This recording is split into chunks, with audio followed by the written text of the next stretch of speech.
I just had some cut off wheels, and so I started with that. Then I got a panel beating bag, but it's an afterthought, man. You know, really you're kind of starting from scratch. People don't ever see, man, you know. Something changed on Iron Resurrection, and fans started noticing before anyone said a word.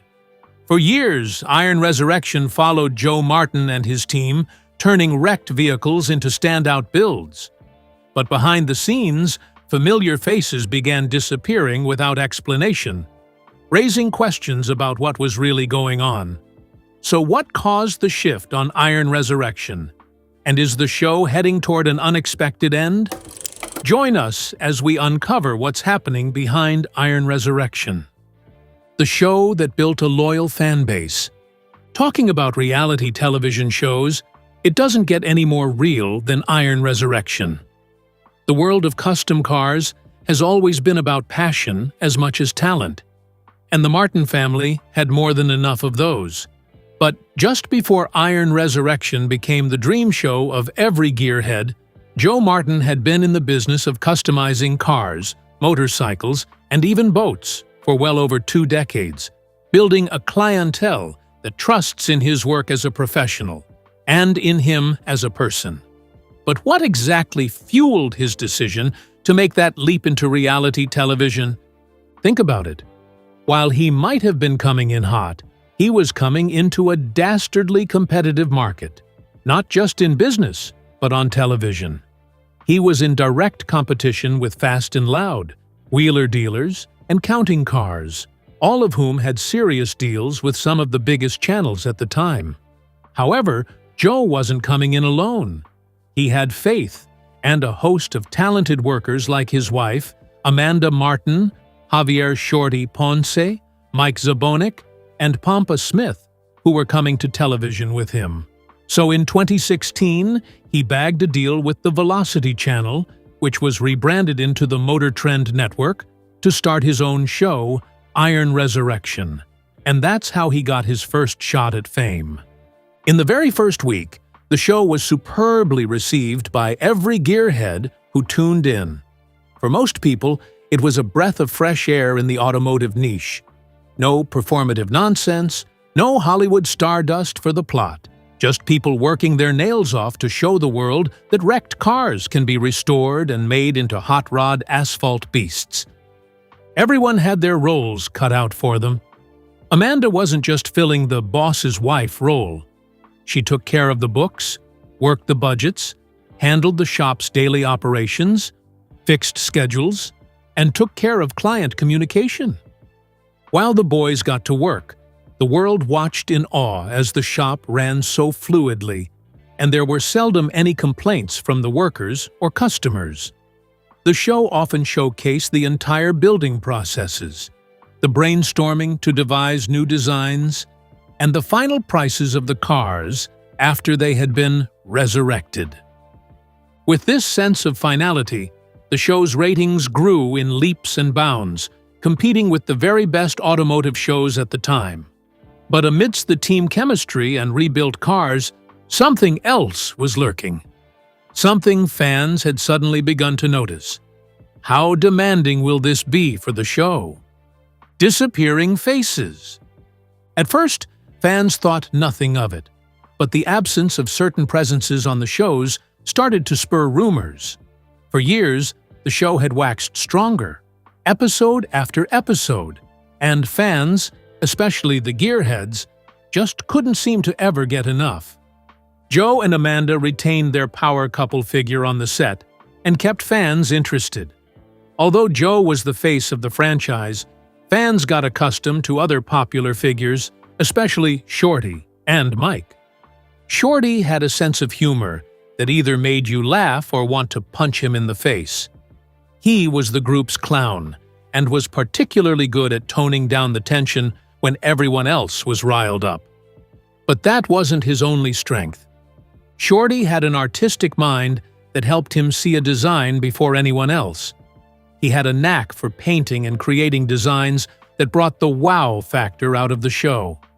While some believed that his chemistry with the other builders on the show was the glue that held everything together, others suggested he was in a direct competition with the Martins, especially Joe.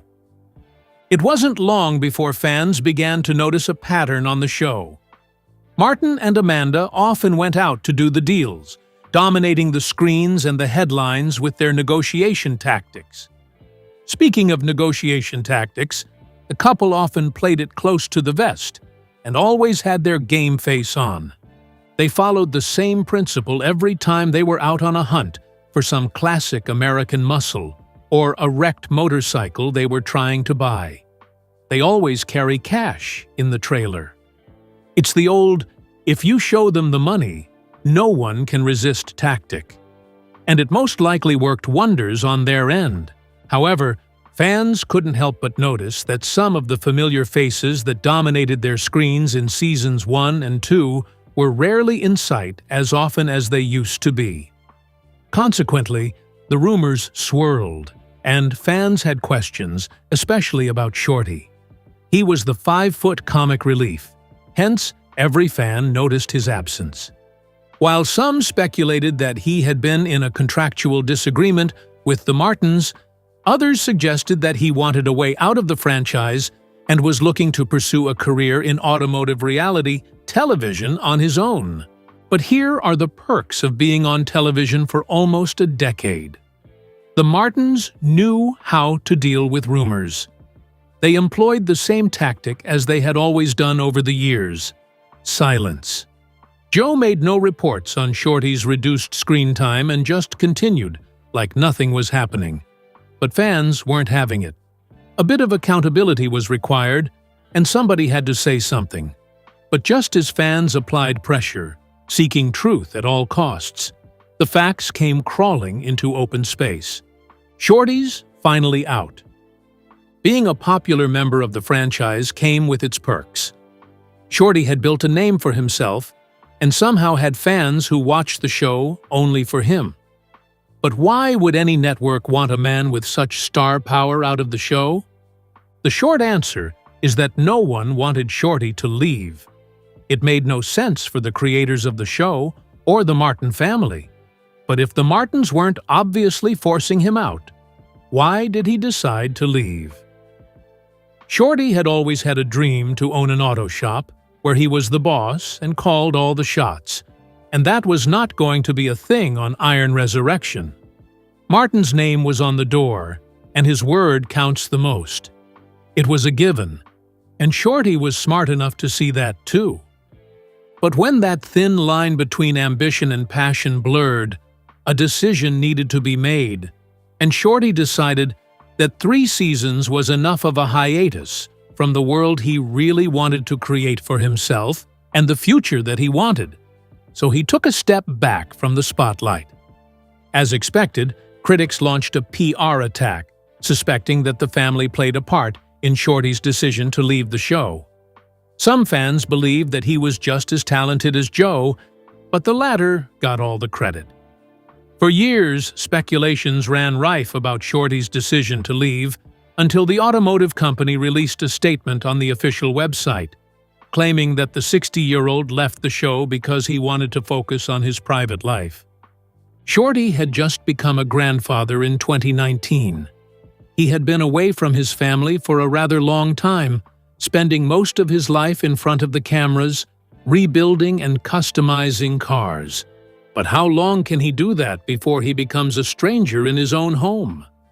After leaving the franchise, he had to make a new decision.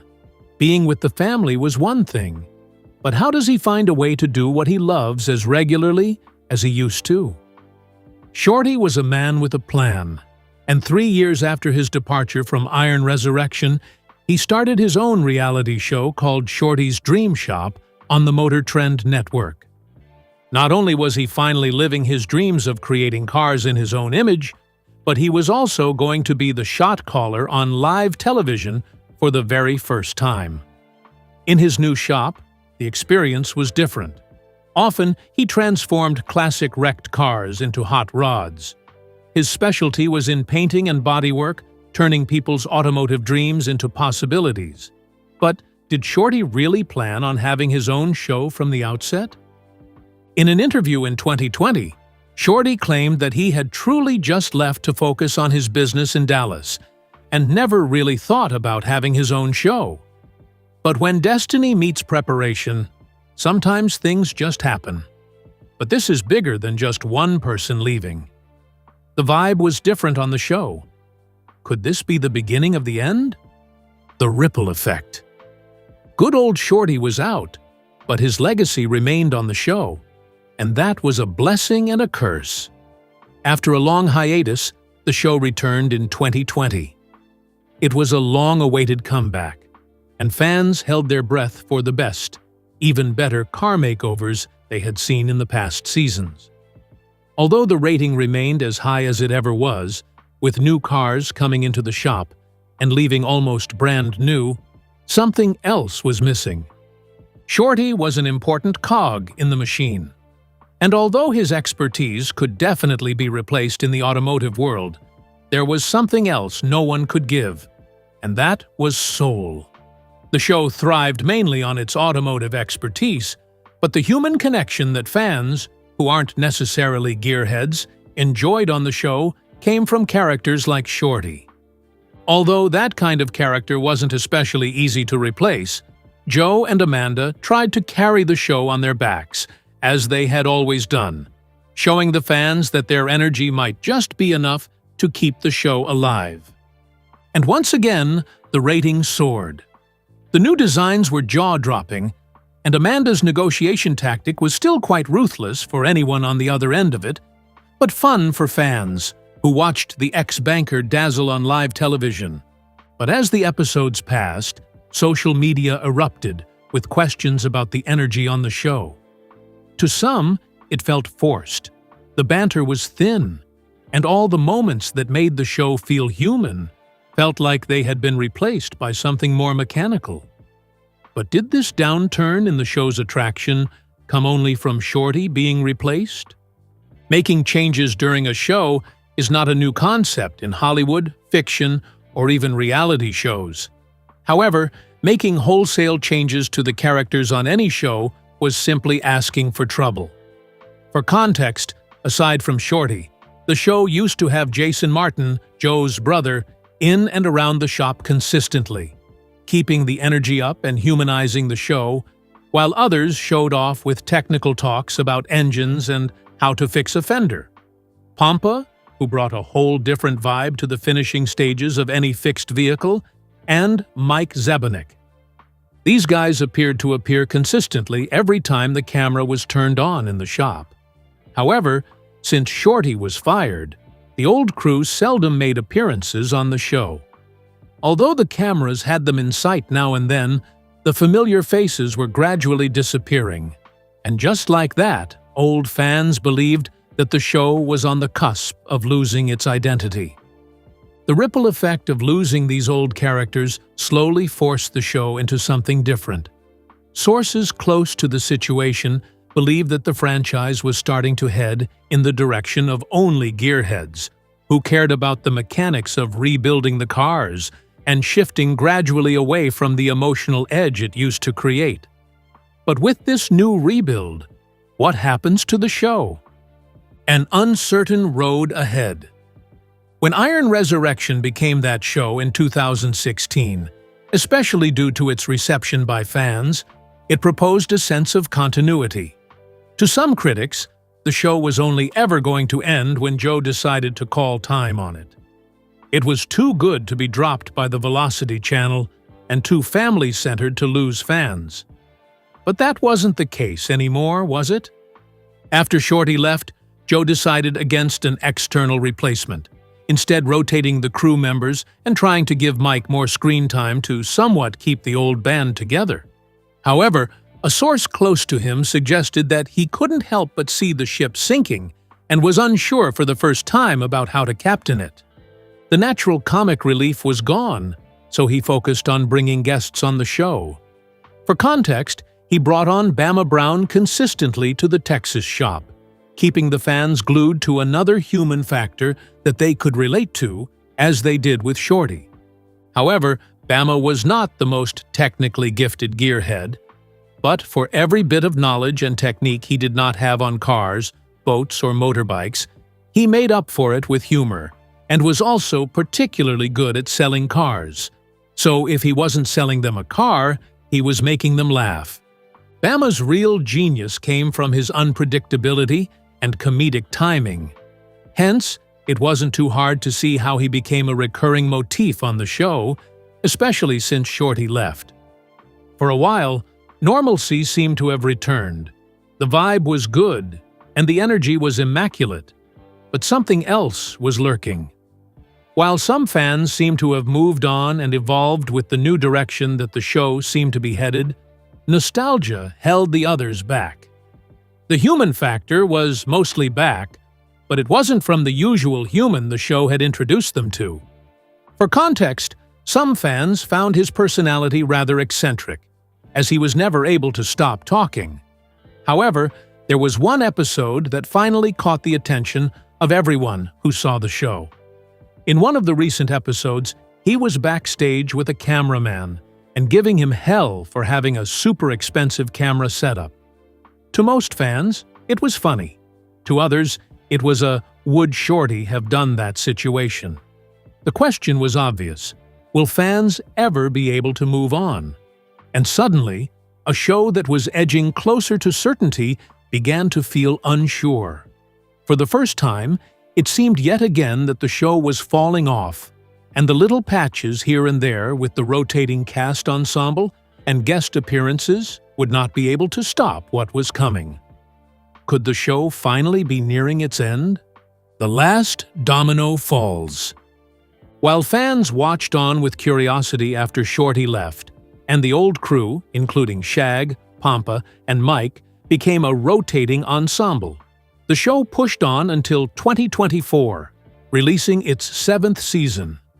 That season came alive on January 16, 2024, featuring Joe's regular enthusiasm, Amanda's spirit, and the end of a long wait. However, for some reason, each episode seemed like a goodbye to the fans. The show was back, but the views were different. The franchise seemingly had begun to lose its family vibe, with the crew rotating almost after every episode. It was a lot of information hurled all at once to fans. Obviously, they were too good at their job to ever drop the quality of their production. Critics believed that fans had lost their resolve to continue watching the engines, the torques, and the design choices. They wanted more humanity added to the new mechanical approach, but they were not particularly ready to hold on for it to happen anymore. But exactly what happens when fans of a franchise, or at least parts of it, decide to force a change? Well, the consequences were dire. Ratings began to fall, viewers declined, and social media was in its familiar uproar. The show had gone on for a straight 8 years, but it had lost its pull since familiar faces began to disappear. But despite the uproar, the network continued to fund the show until the 7th season came to an end. Following the end of the season, the show received mixed reviews. Some fans specifically praised the direct approach, with the show's focus on finding these wrecks and rebuilding them into automotive gold, and others constantly criticized the problems that came with the same approach.